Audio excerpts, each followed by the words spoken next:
ఇప్పుడు ఆ పాపాలన్నీ కడిగేసుకున్నారు కదా. బాప్తిస్మం పొందినప్పుడు ఆ పాపాలన్నీ, ఆ దరిద్రం అంతా పోయింది కదా, శుద్ధీకరణ పొందారు కదా. పొందారు. పొందినప్పుడు దేవుని సమాధానం వాళ్ళకు వస్తుంది. అయితే ఇక్కడ ఇంకో విషయం ఏంటంటే, బాప్తిస్మం పొంది కడగబడ్డ తర్వాత కొంతమంది మళ్ళా ఆ వదిలేసినటువంటి ప్రాచీన జీవితంలోకి ప్రయాణిస్తూ ఉంటారు. అంటే మళ్ళా పాపంలో కొనసాగుతూ ఉంటారు. దీన్ని ఎంతమంది ఒప్పుకుంటారు? బాప్తిస్మం పొంది కూడా మళ్ళీ తప్పుడు జీవితంలో కొనసాగే వాళ్ళు కొంతమంది ఉన్నారంటారా, లేరంటారా?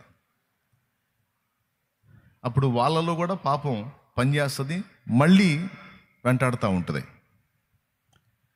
ఇటు రక్షణ పొందని వాళ్ళనేమో తరతరాల పాపం, వాళ్ళు చేసిన పాపం పీడిస్తూ ఉంటుంది.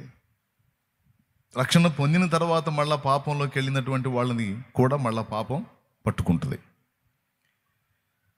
ఈ సంగతిని కూడా మనం దృష్టిలో పెట్టుకోవాలి. రక్షణ పొంది మళ్ళా అక్రమంలో జీవిస్తూ ఉంటే దేవుడు స్పష్టంగా చెప్పాడు, గ్రంథంలో రాయించాడు. మన పాపములను మనం ఒప్పుకొని విడిచిపెడితే ఆయన నమ్మదగిన వాడు, నీతిమంతుడు గనుక సమస్త దుర్నీతి నుండి మనల్ని పవిత్రులుగా చేస్తాడు. ఆయన వెలుగులోనున్న ప్రకారం మనం కూడా ఆయనతో పాటు వెలుగులో నడిస్తే ఆయనతో కూడా మనం అన్యోన్య సహవాసం గలవారం అవుతాం గనుక అప్పుడు యేసు రక్తము ప్రతి పాపము నుండి మనలను పవిత్రులుగా చేయునని యోహాను రాసినటువంటి పత్రిక, మొదటి పత్రిక, మొదటి అధ్యాయము 7వ వచనంలో ఉంది.